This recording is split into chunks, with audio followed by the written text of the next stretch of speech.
3D ချစ်မိတ်ဆွေများအားလုံးပဲမင်္ဂလာပါခင်ဗျာကျွန်တော်တကယ်ချင်းတို့ကို2025 19ကြိမ်အတွက်နောက်ထပ်ဖိုင်လေးတစ်ခုနဲ့ထပ်ပြီးတော့မိတ်ဆက်ပေးတင်ပါတယ်ဒီ site လေးကဒီတစ်ပတ်အတွက်နောက်ဆုံးတင်တဲ့ဖိုင်လေးပေါ့နော်ခုရမဲ့ကနန်းပေါင်းချုပ်တွေလည်းကျွန်တော်ဒီထဲမှာပဲအကုန်ထည့်ပေးထားတယ်နော်ချိန်မှာကျွန်တော် video file 5 ပိုင်းတင်ပြီးသွားပြီခုတင်တဲ့ file လေးက6ခုမြောက်နောက်ဆုံး file ပေါ့နော်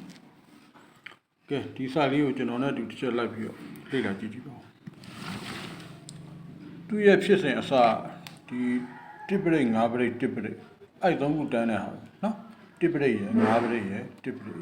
အဲ့ဒီ5ပရိတ်ကခွန်3 5ပတ်လေနော်တင်5တစ်လို့တန်းတယ်အလယ်ပရိတ်ကခွန်3 5ပတ်လေဖြစ်တယ်အဲ့လိုပရိတ်3ခုတန်းပြီးလို့ဆိုရင်2နှစ်ကျော်လာတစ်နှစ်2နှစ်ကျော်လာဒီဘက်နှစ်ထဲမှာအဲ့ဒီနှစ်ထဲမှာဘာထွက်တော့ဆိုဒီ4 5 6ပတ်လေအဲ့ဒီ4 5 6ပတ်လေနော်တပင်ကျော်လိုက်အောက်ကနေ1 2 3 4 5 6နဲ့8ခုပတ်လေဒီလိုလေးလာတန်းနော်4 5 6ပတ်လေ8ခုပတ်လေအဲ့လိုလာတန်းနောက်တစ်ခါဘာဖြစ်တုံးဆိုတော့ဒီတင်5တက်လို့ဖြစ်ပြီးတော့အဲ့ဒီ5ပရိတ်ရဲ့အောက်ဒီ5ပရိတ်ထွက်တဲ့နှစ်ထဲမှာထိပ်စီး3လုံး1ခွန်နဲ့လို့တန်းနေရှိထိပ်စီး3လုံး1ခွန်နဲ့လို့တန်းနေရှိနော်1ခွန်နဲ့လို့တန်းပြီး2ခွန်ရှိလို့ဒီဘက်ကိုဇောင်းပြန်ထိုးနော်1ခွန်နဲ့လို့ဒီလိုထောင်လိုက်တယ်ဒီဘက်ကို2ခွန်ရှိလို့ဒီပြန်ပြီးတော့ဇောင်းထိုးတယ်ပြီးရင်သူ့ရဲ့အောက်ကနေ1နှစ်2နှစ်3နှစ်နော်1နှစ်2နှစ်3နှစ်မြောက်မှာ6ပရိတ်ထွက်ထားတယ်နော်6ပရိတ်အဲ့ဒီ6ပရိတ်က3တလုံးပါတော့6ပရိတ်တော့မဟုတ်3ထိပ်နဲ့6ပရိတ်နော်အဲ့လိုပြောလို့ရတယ်အဲ့ဒီ6ပရိတ်ပြန်ထွက်မယ်နော်အဲ့ဒီ6ပရိတ်ပြန်ထွက်မယ်ဘာမှထွက်မှာဒီမှာတည်ပေးလိုက်တဲ့6ပရိတ်ကနောက်နှစ်နော်နောက်နှစ်ဆောက်ကျွန်တော်သွားကြည့်မယ်နော်အဲ့မှာတည်ပေးလိုက်တဲ့6ပရိတ်ကဒီ1 5တက်လို့ထောင်ပြီး1နှစ်2နှစ်3နှစ်4နှစ်မြောက်မှာပထမဆုံးပေါ်လာတဲ့5ထိပ်ခွန်ပဲ2ထိပ်9ပဲနော်5ခွန်2ခုအခွ2အခွ1နော်အခွ2အခွ1လို့ဖြစ်ပြီးရတယ်9 6တက်ပတ်လည်းလိုက်ထွက်တယ်နော်ဒီ1 5တက်လို့တန်းပြီးတော့1နှစ်2နှစ်3နှစ်4နှစ်မြောက်မှာ5ထိပ်ခွန်ပဲနော်2 9 9နဲ့နော်5ခွန်2 9အဲ့လိုခွေပြီးရတယ်သူ့ရဲ့ဘေးမှာ9 6တက်ပတ်လည်းလိုက်ထွက်ထားတယ်ပြီးရင်ဒီကောင်းရဲ့5ထိပ်ခွန်ပဲ2ထိပ်9ပဲ5ထိပ်ခွန်ပဲရဲ့အောက်ကို1 2 3 4 5 6ခွန်8 7 7စင်းကြည့်လိုက်4 4 3နဲ့ပတ်လည်းရှိတယ်နော်5ခွန်2 9သူ့ရဲ့ဘေးမှာ9 6တက်ပတ်လည်းရှိတယ်ဒီ5ထိပ်ခွန်ပဲရဲ့အောက်ကို7ရေးရမယ်2 4 6 8 7ရေးလိုက်440ဒီ440နဲ့9 6တက်နဲ့ဟာအဲ့လိုတိုင်းပဲအကြိုက်သွားဖြစ်နေသူ့ရဲ့အောက်မှာပါရှိတော့3 8ရှေ့ရွယ်ပြီးရင်3 5နောက်တွဲသူ့ရဲ့ဘေးမှာရှေ့ရွယ်ပြန်ကြထားတယ်နော်ရှေ့ရွယ်ကြထားတယ်နော်ပြီးရတဲ့သူ့ရဲ့ဆောင်းမှာပါထွက်တော့ကျွန်တော်တို့3တလုံးပါတော့9ပရိတ်ကဒီနေရာမှာပြန်ကြတယ်နော်အဲ့ဒီ3ပါတော့9ပရိတ်ကဘယ်ကပို့လိုက်တဲ့ပရိတ်တုံးဆိုတော့ကျွန်တော်တို့မြင်ကြည့်လိုက်တဲ့1ခွန်နဲ့2ခွန်ချစ်ဆောင်းထိုးပြီးတော့သူ့ရဲ့အောက်ကနေ1နှစ်2နှစ်3နှစ်မြောက်ကဒီ3 9ခွန်ဆိုတဲ့ကဏ္ဍဟာနော်အဲ့ကဏ္ဍဟာဒီလိုဆိုတော့ပရိတ်3ခုတန်းပြီးတော့1နှစ်2နှစ်3နှစ်4နှစ်မြောက်မှာဒီ50ခွန်29လို့ခေါ်နော်9 6တက်ပတ်လည်းထွက်ဒီ50ခွန်အခွာရဲ့အောက်ကနေ2 4 6 8 10ဒီမြောက်မှာဒီ40ထွက်ဒီ40 9 6တက်လို့တန်းပြီးအောက်မှာ3 8 8ရွယ်5 3နောက်တွဲအဲ့လိုထည့်ပြီးရတဲ့ရှေ့ရွယ်ပြန်ကြပြီးရတဲ့သူ့ရဲ့ဆောင်းမှာအစောနာ1ခွန်နဲ့2ခွန်ချစ်ဆောင်းထိုးထားတဲ့9ခွန်3ဆိုတဲ့ကဏ္ဍဟာဒီမှာကြာအိုက်ကောင်ကြာပြီးရတဲ့2 4 5ပင်ကျော်မှာအိုက်ကဏ္ဍဟာဒီနေရာကိုပြန်ပြီးကြာပါတယ်ဟုတ်ပြီနော်ဒီကဏ္ဍပြန်ကြာတယ်အဲ့ဒါပထမဖြစ်စဉ်တစ်ခုကကဏ္ဍဟောင်းက2ခုဖြစ်နေလို့နော်ဒါပထမဖြစ်စဉ်အဲ့ပုံစံနဲ့ကျွန်တော်တို့ဗမာလာဖြစ်တော့2016မှာလာဖြစ်တယ်2016နော်တစ်ပရိတ်5ပရိတ်တစ်ပရိတ်5ပရိတ်တစ်ပရိတ်ဖြစ်တယ်ဖြစ်တော့5ပရိတ်ဒီ50ခွန်ပတ်လည်းဖြစ်တယ်နော်50ခွန်ပတ်လည်းဖြစ်တယ်ပြီးရင်2နှစ်ကျော်1နှစ်2နှစ်ကျော်နော် တနစ်နှစ်နှစ်တော့ဒီဘက်နှစ်ထဲမှာ၄၅6ပတ်လေနော်၄၅6ပတ်လေတစ်ခုကျော်လိုက်1 2 3 4ခွန်ချစ်9ပတ်လေစောနာလိုပဲနော်၄၅6ပတ်လေခွန်ချစ်9ပတ်လေဒီဘက်ကပုံစံတိုင်းနော်၄၅6ခွန်ချစ်9အဲ့ပုံစံနော်အဲ့ပုံစံနဲ့ဒီမှာလာဖြစ်တယ်၄၅6ပတ်လေခွန်ချစ်9ပတ်လေဟုတ်ပြီအဲ့လိုဖြစ်စောနာလိုပဲဒီ93ခွန်ထွက်တဲ့နှစ်ထဲမှာ1ခွန်နဲ့လို့ထောင်းနော်1ခွန်နဲ့လို့ထောင်း2ခွန်ရှိလို့တောင်းပြန်ခတ်1ခွန်နဲ့လို့ထောင်းတယ်2ခွန်ရှိလို့တောင်းပြန်ထိုးတယ်သူ့ရဲ့အောက်ကနေတစ်ပင်2ပင်3ပင်3နှစ်ပေါ့တစ်နှစ်2နှစ်3နှစ်မြောက်3နှစ်လေးဆိုတော့9ပရိတ်ရှိတယ်3တလုံးပါတော့9ပရိတ်လားတော့မဟုတ်3ထိပ်နဲ့9ပရိတ်လားနော်အခုစဉ်းစားလို့ရတာပေါ့နော်တင်9တက်လို့ဖြစ်တယ်ဒီ9ပရိတ်ရဲ့အောက်မှာ1ခွန်နဲ့လို့ထောင်းတယ်2ခွန်ချစ်တောင်းပြန်ထိုးတယ်သူ့ရဲ့အောက်ကနေတစ်နှစ်2နှစ်3နှစ်မှာ3နှစ်လေး9ပရိတ်3ပါတော့9ပရိတ်တော့မဟုတ်3ထိပ်နဲ့9ပရိတ်3နှစ်လေးထွက်ထားတယ်နော်အဲ့ဒီကနန်းဟာတဲ့ဘယ်နေရာမှာလာထွက်တယ်ဆိုစောနာလိုပဲနော်တစ်နှစ်2နှစ်3နှစ်4နှစ်နော်4နှစ်မြောက်တစ်နှစ်2နှစ်3နှစ်4နှစ်မြောက်5ထိပ်ခွန်ပဲ5ထိပ်ခွန်ပဲ9ထိပ်2ပဲနော်5ခွန်9နှစ်ဟိုဘက်ကပုံစံတိုင်းပဲကျအဲ့လို9ခွန်အခွာ9နှစ်အခွာပြရတဲ့ဒီ196ပတ်လည်းထွက်တယ်နော်196ပတ်လည်းထွက်တယ်ဒီ9ခွန်ရဲ့အောက်7မြောက်ကိုကြည့်အောင်443ညာ2 4 6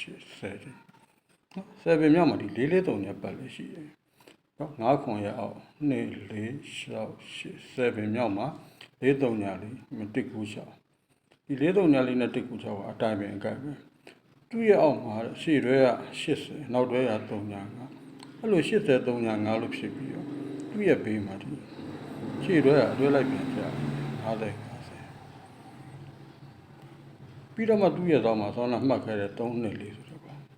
လာကြနော်ဒီတော့နော်ဒီခွန်နဲ့နှစ်ခွန်ချစ်လို့ဇောင်းထိုးထားတဲ့တစ်နှစ်2နှစ်3နှစ်က3နှစ်လေးဆိုတဲ့ကဏ္ဍဟာဆောင်းလာဒီ9ခွန်အခွာ9နှစ်အခွာနော်ဒီအောက်ဆယ်ချိန်မြောက်မှာ43ညာလေးနောက်ဒီညာမှာ196သူ့ရဲ့အောက်မှာ80နောက်တွဲက3ညာ5ပြီးရင်ခြေရွဲပြန်ကြသူ့ရဲ့ဘေးမှာ3နှစ်လေးနော်3ပါတော့9ပရိတ်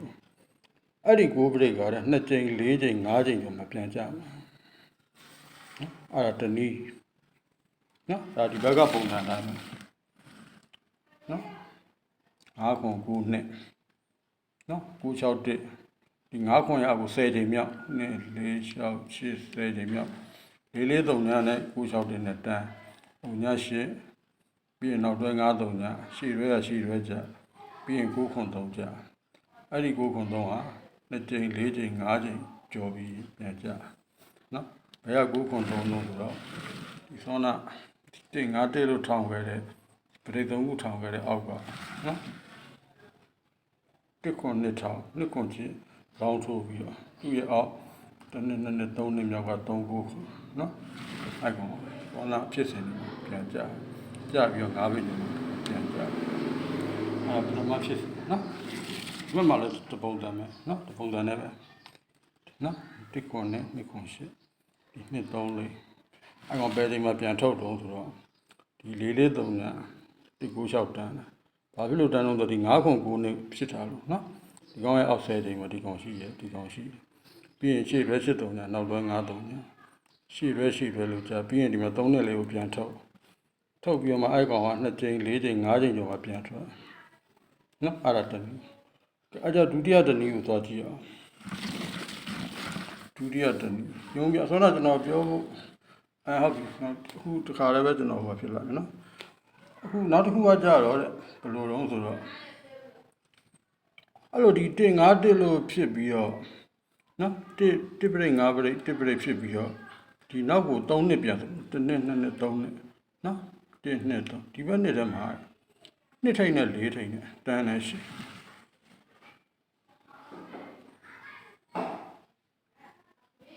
2ထိပ်4ထိပ်အဲ့လို2ထိပ်4ထိပ်တန်းတာနဲ့တပင်ကျော်မှာ9ထိပ်10ထိပ်လိုက်တယ် နှစ်ထိတ်လေးထိတ်ကိုးထိတ်ရှစ်ထိတ်သူ့ရဲ့ဇောင်းမှာဘာခွာ4-6ခွာတစ်နှစ်ကျော်မှာ6-6-6-8ခွာနော်1-5-1အဲ့လိုတန်းပြီးတော့တစ်နှစ်2နှစ်3နှစ်ဒီကနေ့နော်နှစ်ထိတ်4ထိတ်တပင်ကျော်9ထိတ်10ထိတ်ဒီ9-8ရဲ့9ထိတ်10ထိတ်ရဲ့ဇောင်းမှာ4-6ခွာတစ်နှစ်ကျော်မှာ8-6လို့ခွာနော်အဲ့လိုခွာပြီးတော့မှသူ့ရဲ့ဘေးမှာဘာထွက်တုံးဆို3-8နှစ်ပတ်လေလိုက်ထွက်တယ်နော်3-8နှစ်ပတ်လေလိုက်ထွက်တယ်သူ့ရဲ့အထက်ကိုတဲ့နော်3-8နှစ်ကနေစရလိုက်1 2 3 4 5 6 9 10 11 ဘေးမှာခွန်3နော်ဒီ3-8နှစ်နဲ့ခွန်3 73ပဲနော်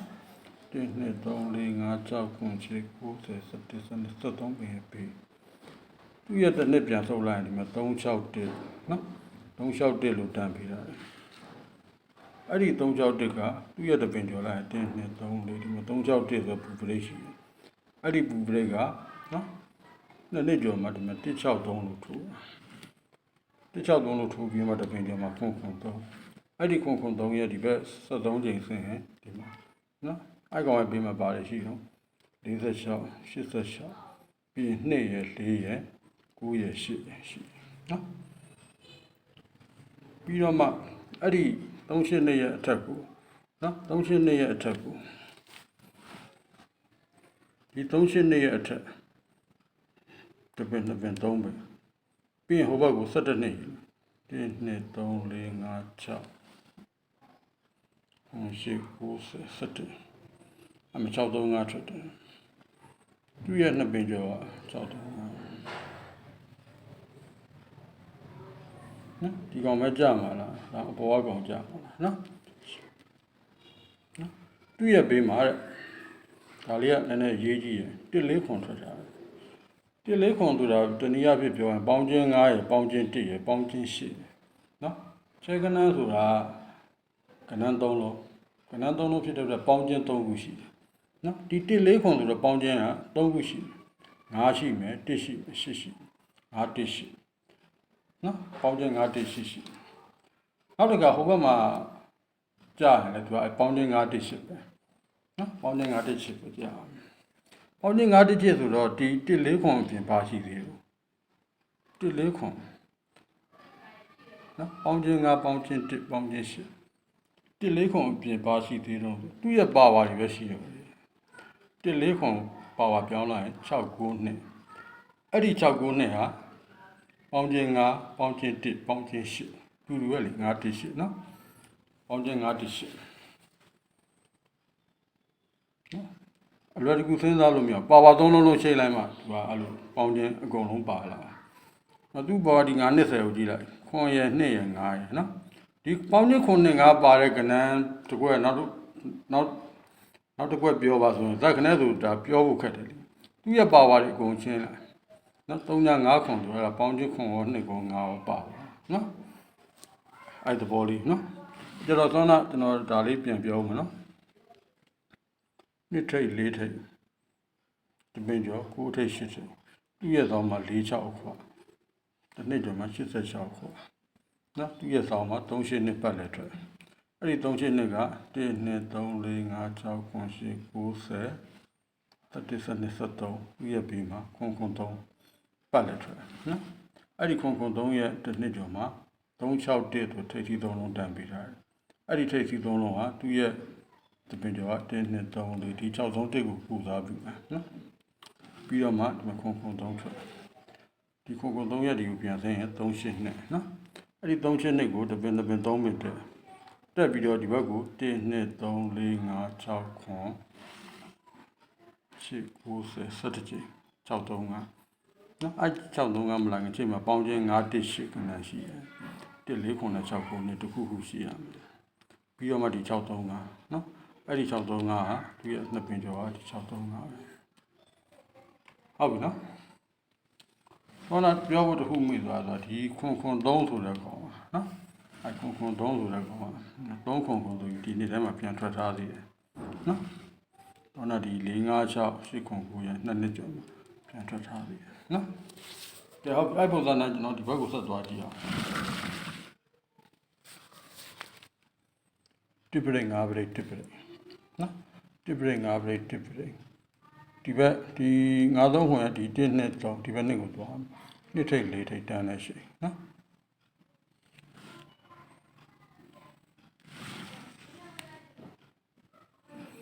နှစ်ထိပ်4ထိပ်တပင်ကျော်လိုက်တော့9ထိပ်10ထိပ်ဟိုဘက်ကအတိုင်းပဲနော်နှစ်ထိပ်4ထိပ်တပင်ကျော်လိုက်တော့9ထိပ်10ထိပ်အဲ့ဒီ9ထိပ်ရဲ့ဇောင်းမှာဟုတ်လား6446ခွာတစ်နှစ်ကျော်မှာ6886ခွာနော်နှစ်4 98ထိပ်စီသူ့ရဲ့ဇောင်းမှာ64ခွာတယ်ဒီမဲ့68ခွာတယ်နော်ဟိုဘက်ကပုံစံအတိုင်းလေးပဲနော်ဒီမှာနှစ်4 98သူ့ရဲ့ဇောင်းမှာ46ခွာတယ်တစ်နှစ်ကျော်မှာ68ခွာတယ်နော်ပြီးရင်သူ့ရဲ့ဇောင်းမှာ38နဲ့ထွက်တယ်နော်ဒီမှာအဲ့ပုံစံတိုင်းနော်နှစ်4ထက်တပင်ကျော်မှာ98ထက်သူ့ရဲ့ဇောင်းမှာ64ခွာတယ်တစ်နှစ်ကျော်မှာ68ခွာသူ့ရဲ့ဘေးမှာ283ပတ်တယ်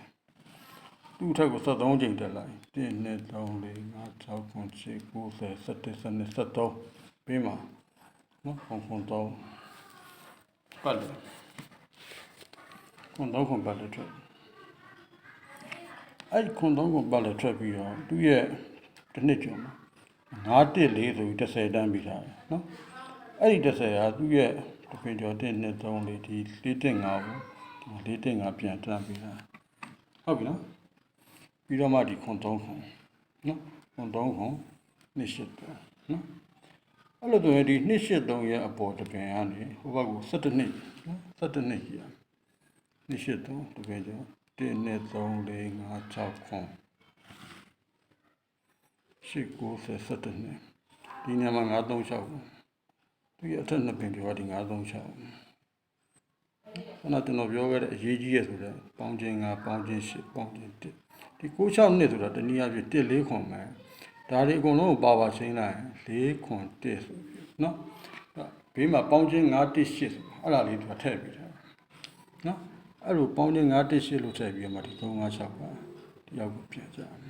ဒီနေရာမှာသူကအငင်းပွားစရာနှစ်ခုဖြစ်တယ်ဒီကောင်ကိုပဲပြန်ဆင်းမှာလားဒီကောင်ကိုပဲကြမှာလား site ကနှစ် site ဖြစ်တယ်သူကဒီတစ်ချိန်တည်းမှာလူနေတာနော်ဒီကောင်ကြမှာလားဒီကောင်ကြမှာလားနော်ဟောနာအဲ့ဒီဒီခွန်3ခွန်ကလည်းပြန်ထွက်ထားနော်ဟောနာကျွန်တော်တို့ပြောခဲ့တဲ့ဒီ964ခွန်89လို့တန်ပြီး2နှစ်ကျော်မှာဒီနှစ်ထဲမှာနော်အဲ့ကောင်ဟိုနှစ်စာမှာထွက်ပြီးတာ3ခွန်ဟုတ်ပြီနော်ခုကဒီပေါက်သီးဟောင်းဟိုမှာသူကဒီ3နှစ်4လုံးမှာလား356လုံးမှာလားနော်ဒီ356ဖြစ်စဉ်ကဟောနာပဲနော်ဒီဖြစ်စဉ်လေးပဲနော်38နှစ်ခွန်3ဒီ38နှစ်ကဘာဖြစ်လို့ဆိုတော့ဒီ2498 4686အဲ့ကောင်လေးခွေပြီးမှ38နှစ်ထွက်သူရဲ့73မိနစ်တက်လိုက်ခွန်3နော်ဒီ38နှစ်ကိုတပင်3မိနစ်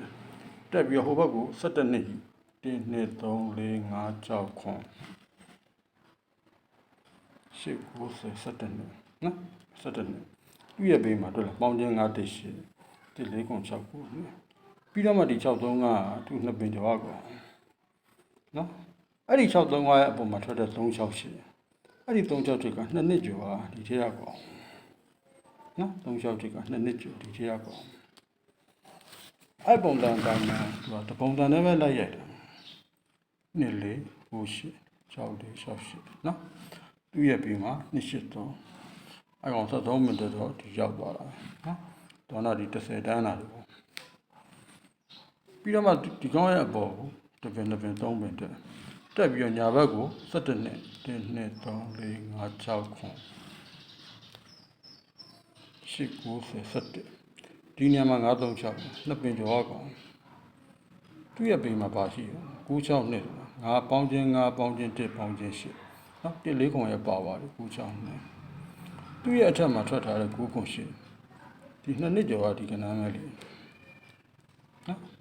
အဲ့ကြတော့ဒီ356ထွက်မှာလားဒီကောင်ပဲပြန်ထွက်မှာလားနော်သဘောနှစ်ခုပေါ့နော်ဒီမှာကတော့ရှင်းတယ်ဒီမှာကတော့440 961နော်ဘောနာဖြစ်စဉ်တွေဖြစ်ပြီးတော့ဒီ9ခွန်3အဲ့ကောင်မပြန်ကြ နော်နောက်တစ်ခုကကြတော့ခွန်3နဲ့3ရှင်းနဲ့တန်းပြီးတော့နော်ဒီမှာတလူရီလာဖြစ်နောက်တစ်ခုပြောစရာရှိတယ်ဒီ456နဲ့8ခွန်9ရဲ့အောက်နော်ဒီ456 8ခွန်9ရဲ့အောက်တုံညထိတ်လို့ထွက်တဲ့အချိန်ဒီကောင်လေးကိုကြည့်တုံညထိတ်နော်အဲ့ကောင်တုံညလေးထွက်တော့မယ်ဆိုရင်2 4 5 8နော်2ပိတ်တယ်4ပိတ်တယ်5ပိတ်တယ်8ပိတ်တယ်2 4 5 8 2 4 5 8လို့ပြောပြီးမြဲဒီ2ပိတ်4ပိတ်ကိုထားလိုက်ဒီမှာ8 5 5 8အတွက်8 5 5 8အတွက်ပြီးတော့မှတုံညထိတ်ခွန်ထိတ်ဥရသောမှာပါရှိဘူး290အဲ့ဒီ290ရဲ့အထက်ကို1 2 3 4 5 6ပဲတဲ့ဘေးမှာ6 3 5အဲ့လိုဆိုရင်ဒီ290 835လို့တန်းလို့မရဘူးလားနော်ကျွန်တော်တို့ဒီဘက်မှာဒါတွေတန်းခဲ့တယ်လေနော်382ရဲ့ခွန်3ရဲ့တန်းခဲ့တယ်နော်440 961တန်းခဲ့တယ်နောက်တစ်ခါ556 8ခွန်9တန်းခဲ့တယ်နော်အဲ့လိုဆိုရင်ဒီ290နဲ့635နဲ့တန်းလို့မရဘူးလားနော်ဒီ635 635တတ်အဲ့ဒါကိုတစ်ခုထားလိုက်ကျွန်တော်ခုတန်းမှာ290နဲ့635ဒီ456 9ခွန်အောက်ကဒီ3ညထိနော်အဲ့ဒီ3ညထိရဲ့ဘေးမှာဘာဖြစ်ထားလဲနှစ်အပိတ်4ပိတ်ရှင်း9တော့2ခါကြာဒီမလဲ9 8တွေဒီမလဲ9 8တွေ3ညထိခွန်ထိသူ့ရဲ့ဘေးမှာ920ရှိအဲ့ဒီ920ကို1 2 3 4 5 6ကျင်တက်ပြီးဘေးမှာ653အဲ့လိုဆို920 653နော်ဒီမှာလည်းအဲ့လိုပဲ56 ခွန်8ကိုသူ့ရဲ့အောက်မှာ3ညထိလို့ထွက်တဲ့အချိန်မှာဒီမှာတွေ့လား2ပိတ်4ပိတ်8ပိတ်5ပိတ်2ပိတ်4ပိတ်ဒီမှာ9 8တွေဒီမှာ9 8တွေ3ညထိခွန်ထိနော်အဲ့လိုတော့သူ့ရဲ့သောမှာ209ဒီ209ရဲ့အထက်ကို1 2 3 4 5 6ပြီးမှာဒါဆို209နဲ့963နဲ့တန်းတာပဲနော်ဟိုဘက်ကပုံတာနော်209 963ဟုတ်ဒီမှာလည်းအဲ့လိုပဲ209 963ဒီမှာတော့ဒီကောင်ပြန်ကြနေပါလားထက်နော်နောက်ထူးခြားချက်ရှိထူးခြားချက်ကဘာလို့ခုနကျွန်တော်ပြောခဲ့တဲ့ဒီ38နှစ်နဲ့ခုနော်သူ့ရဲ့အောက်မှာပါရှိ36သူ့ရဲ့စောင်းမှာ834အဲ့ဒီ365နဲ့834ဟာတဲ့ကြည့်လား365ဒီကောင်မဟုတ်ဘူးနော်ဒီ635နှစ်ပင်ကျော်635 38အဲ့နှစ်ဘက်ကဒီခွန်3ရဲ့အောက်ကနေ365 834အဲ့ကောင်ဒီမှာ635 384ဒီမှာလည်းအဲ့လိုဒီ38နဲ့ခွန်3သူ့ရဲ့အောက်မှာ8နဲ့5အဲ့ဒီ8နဲ့5ဒီကောင်ရဲ့ဆောင်း466ဒီ8နဲ့5 466ကလည်းဒီမှာတွဲလိုက်ကြည့်ပဲ85နဲ့2ပင်ကျော်ဒီ466တွဲလိုက်အဲ့ဒါလေးကျွန်တော်ထူးခြားလို့ဒီကောင်နည်းနည်းစိတ်ဝင်စားတော့ပေါက်တီးဟောင်းဖြစ်နေ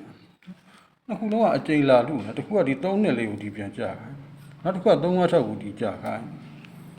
ဟုတ်ပြီနောက်ကျွန်တော်ဟိုနံပါတ်5ဖိုင်မှာတော့မသိဘူး၄ဘရိတ်ကိုမှအဘူးဖွားဖြစ်ရမယ်ဆိုအရင်တကယ်ချင်းတော့ကျွန်တော်ပြောဘူးလေဗျာ3ည2ပတ်လို့ထွက်အောင်အဲ့ဆိုင်လေးကျွန်တော်တစ်ခါလေးပြဒီဆိုင်ကတော့နှစ်ခွက်ထဲပါနော်အဲ့ဒီ3နှစ်လေးပတ်လည်နဲ့356ပတ်လေပေါ့ဗျာနော်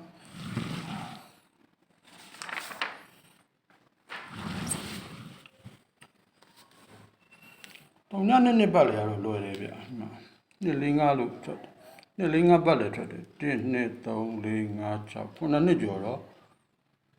1နှစ်4ပတ်လေထွက်တယ်နော်နှစ်4 5ပတ်လေ1 2 3 4 5 6 9နှစ်ကျော်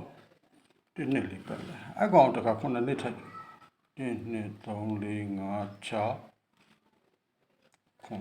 9နှစ်ကျော်တော့ဒီဘက်ထဲမှာနှစ်ခုနော်နှစ်4 5ရဲ့1နှစ်4ရဲ့2နှစ်ခုအဲ့လို3ခုအတန်းလိုက်ထွက်တယ်နော်ဒီနှစ်4 5နဲ့1နှစ်4နဲ့ကြားထဲမှာ9နှစ်1 2 3 4 5 6 9နှစ်ရှားတယ်နော်နောက်ဒီ1နှစ်4နဲ့အခုဒီကောင်1နှစ်4 1 2 3 4 5 6 9နှစ်ရှားလိုက်တော့ဒီဘက်မှာ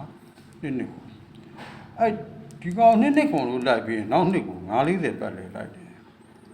အဲ့940ပတ်လည်းဘယ်ချိန်မှာလိုက်တော့ဆိုတော့ သူရဲ့အထက်မှာဒီ96အတွဲခံပြီးတော့ဒီ3991ကိုသူကဒီပက်လက်လာလိုက်မှောက်လိုက်တော့ဒီမှာ3991ကဒီမှာမှောက်ရနောက်တစ်ခုကိုပက်လက်အဲ့လိုမျိုးနော်အဲ့ကောင်ဒီ96အတွဲ3991အဲ့လိုခွေတယ်ပေါ့ဗျာခွေပြီးတော့မှတပင်ကျော်မှာ940ထွက်တာအဲ့ဒီ940ထွက်ပြီးရင်လည်းသူ့ရဲ့အောက်မှာနှစ်လွတ်ပိတ်ပြီးတော့မှဒီတပင်ကျော်မှာ96အတွဲပြန်ကြပြီးတော့3922လိုက်တယ်ဒီဖြစ်ပြန်ဒါလေးပဲနော်ပထမနှစ်လင်းက1 2 3 4 5 6 9နှစ်ကျော်ရင်1နှစ်လေးပတ်လဲလိုက်မယ်နောက်တစ်ခါ1 2 3 4 5 6 9နှစ်ကျော်ရင်ပါလိုက်နှစ်ခွန်ပတ်လဲလိုက်မယ်လိုက်ပြီးရင်နောက်နှစ်မှာ940ပတ်ဘယ်ချိန်မှာလိုက်တော့ဆိုတော့အဲ့ကောင်ကဒီကောင်6တလုံးပိတ်နော်3991ဖြစ်နော်6တလုံးပိတ်3991အဲ့လိုခွေပြီးတော့တပင်ကျော်မှာ940ထွက်သူ့ရဲ့အောက်မှာနှစ်လွတ်ပိတ်ပြီးတော့ဒီ96တွဲကြပြီးတော့ဘေးမှာ3နှစ်ချလိုက်တယ်နော်အဲ့ဒါပထမဖြစ်စဉ်ဒုတိယဖြစ်စဉ်က2005မှာဒီမှာ5နှစ်9နှစ်ကျော်နော်1 2 3 4 5 6 9နှစ်ကျော်နှစ်4တက်နော်အဲ့ကောင်9နှစ်ထပ်ကျော်1 2 3 4 5 6 9နှစ်ကျော်အဲ့ဒါနှစ်ခွန်နဲ့အဲ့နှစ်လေး9တက်နှစ်လေးနှစ်ခွန်နဲ့လို့ကြာပြီးတော့နောက်နှစ်တည်းမှာ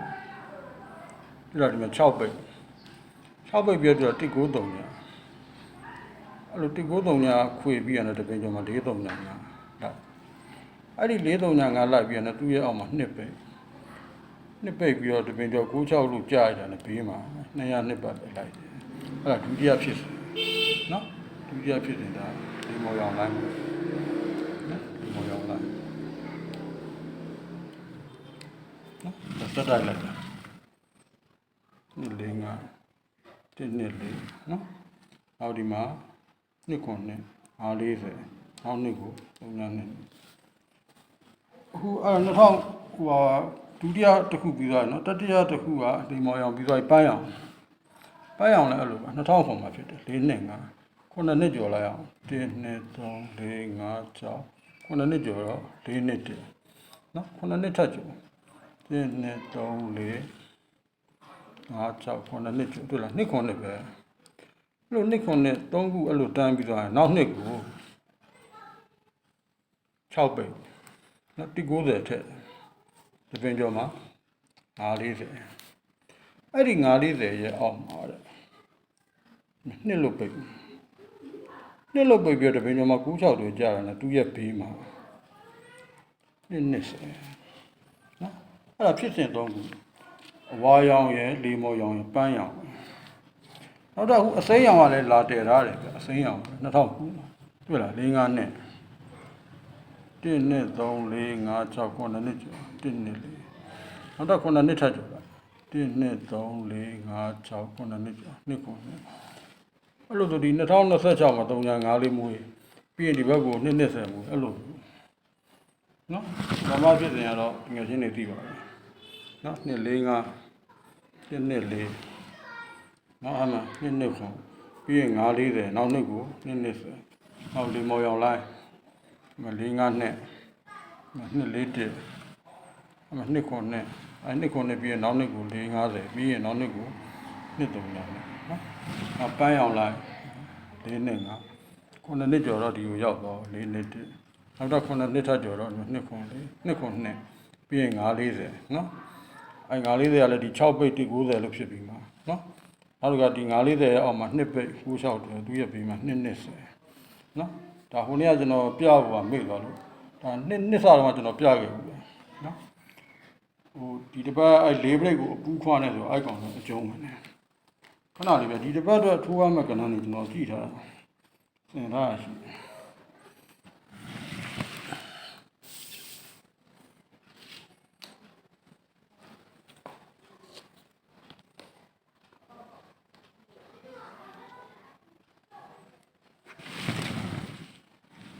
ဒါဒီတစ်ပတ်တော့ထိုးရမယ့်ကဏ္ဍနေပေါ့ဗျာ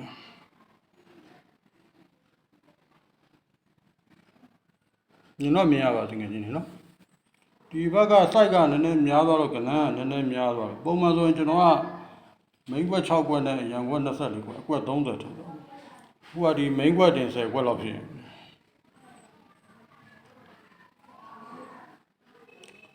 ဒီချိန်တော့ကြည့်ထားရတာနည်းနည်းများတော့နည်းနည်းလေးအားရတယ်ပေါ့လေနော်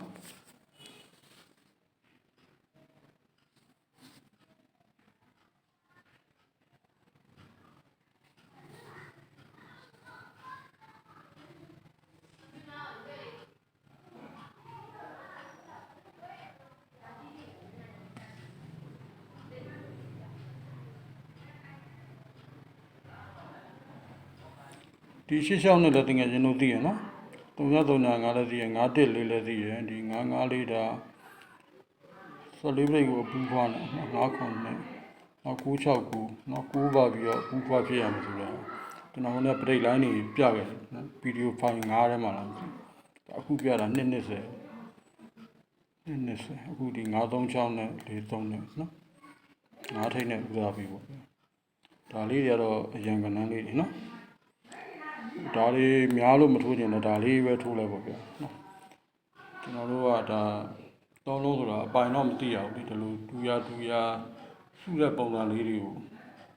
ရွေးချယ်ကောက်လို့ပြီးတော့ကစားရတာပေါ့နော်သူရဲ့ဒီတိုက်ဆိုင်မှုဖြစ်ပေါ်အောင်ကျွန်တော်တို့ကလိုက်ပြီးတော့ဖန်တီးပေးတဲ့သဘောပဲခါလီကြောက်လည်းထွက်လာတဲ့ဟာတွေကတခြားစီတွေပေါ့ဗျာနော်ခါလီကြောက်လည်းကံကောင်းတိုက်ဆိုင်သွားရှိတယ်ဟိုတခါ3နှစ်လေးပေါက်တယ်လို့ပေါ့နော်ကဲဒီလောက်ဆိုတကယ်ချင်းနေတာမြင်ရပါဘူးနော်ကဲဒီတစ်ပတ်19ချိန်တကယ်ချင်းများအားလုံးကံကောင်းကြပါစေဗျာ